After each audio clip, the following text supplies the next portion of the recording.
This sermon is entitled, Let It Run. Flip Wilson was a comedian who had a very popular variety TV show in the 1970s. He developed several characters on the show, including Reverend Leroy, the minister of the Church of What's Happening Now. During one skit, Reverend Leroy was trying to energize the people and create some enthusiasm in the congregation. So in his sermon, he hit the pulpit and he said, if the church is going to get anywhere, it has to learn to crawl. The congregation sat up and took notice and replied, let it crawl, Rev, let it crawl.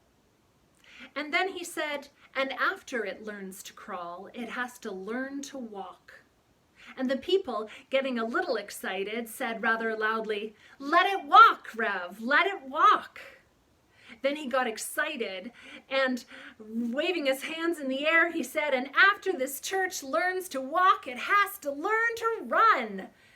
And by now, several members of the congregation were on their feet yelling, let it run, Rev, let it run. And then, almost dancing, the Reverend said, and if this church is going to run, it's going to take money. And the people standing fell to their seats and said very softly, let it crawl, Rev, let it crawl.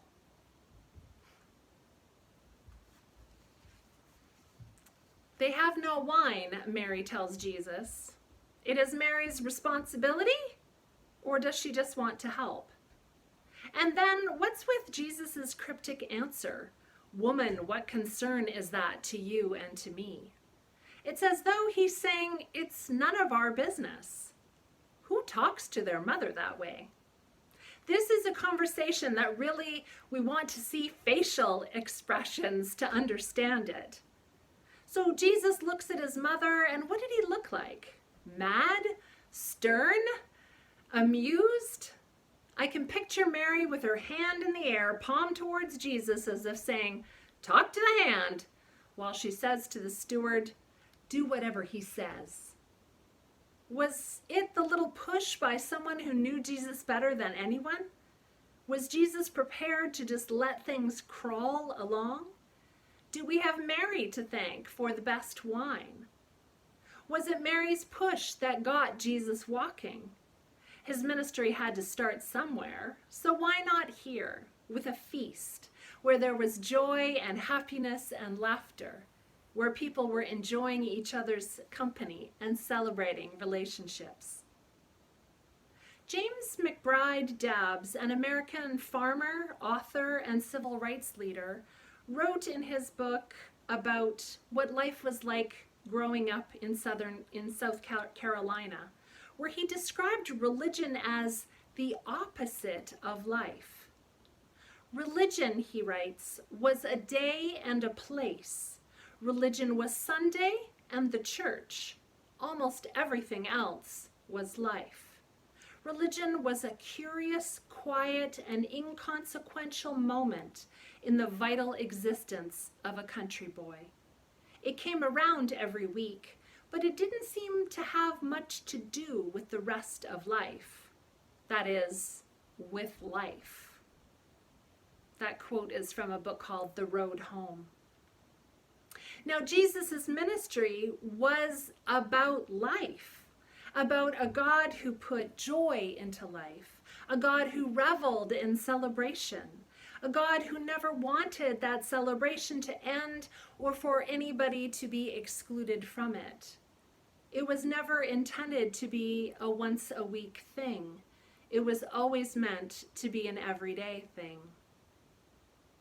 Now, Jewish weddings in Jesus' time were steeped in tradition and ritual.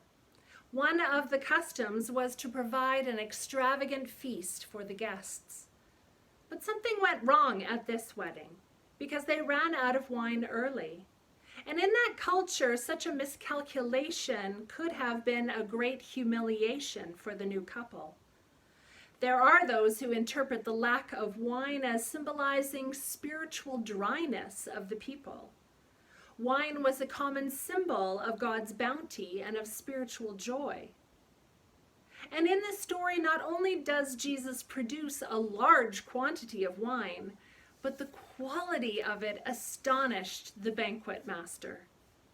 In the same way, Jesus pours his Spirit into us in abundance, giving us God's best. Let it run, Reverend, let it run.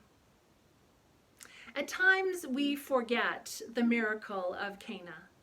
But in St. John's, Newfoundland and Labrador, Stella Bury Community Service, or Stella's Circle, seeks on a daily basis to celebrate life. The people there reenact the miracle of Cana every day. Their mission, transforming lives through real homes, real work, and real help. Their vision, a home, a job, a community. Stella's Circle turns water into wine every day by identifying 5 core values that support their vision and mission and shape the culture of their organization: respect, wisdom, connectedness, innovation, and courage. Finding good housing that is secure and safe, providing shelter from abuse, counseling services, addiction services, on-the-job training, resume writing, and the inclusion choir. Stella brings the spirit of abundance to life. Let it run, Rev, let it run. Nearly 2 years ago, COVID-19 sparked a global pandemic as borders closed, as families became quarantined, and as the world was asked to isolate. A virus, of course, knows no boundary. It doesn't care if you are rich or poor or where you live. COVID-19 showed no bias, prejudice, or discrimination as it ravaged our world. It would have been easy to let things crawl along in response, to retreat to our homes, close the doors, shut out the world, and look after our own. But that would have been forgetting Cana. That would have been the world saying, "We have just run out of wine." Instead, the global virus also showed us what the global village was capable of. When churches closed and the economy was in a tailspin, people reached out to their neighbors from balcony to balcony, porch to porch, backyard to backyard.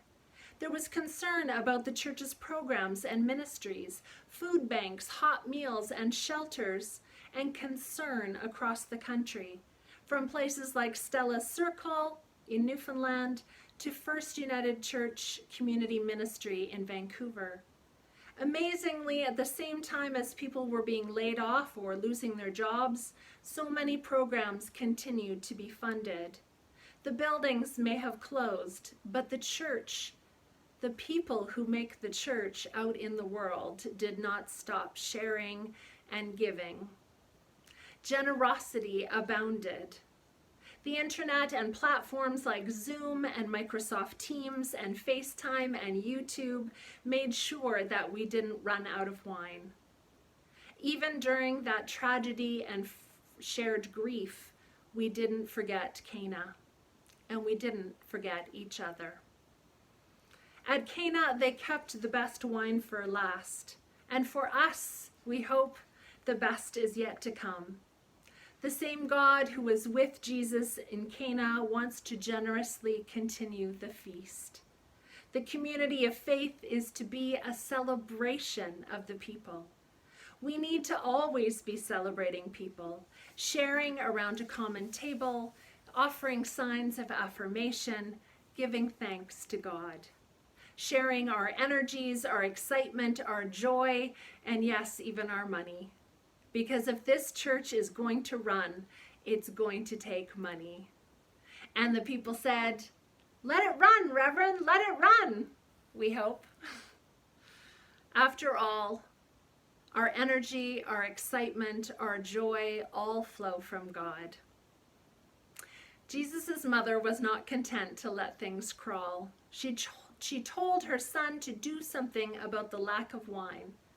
And Jesus was not content to let things walk.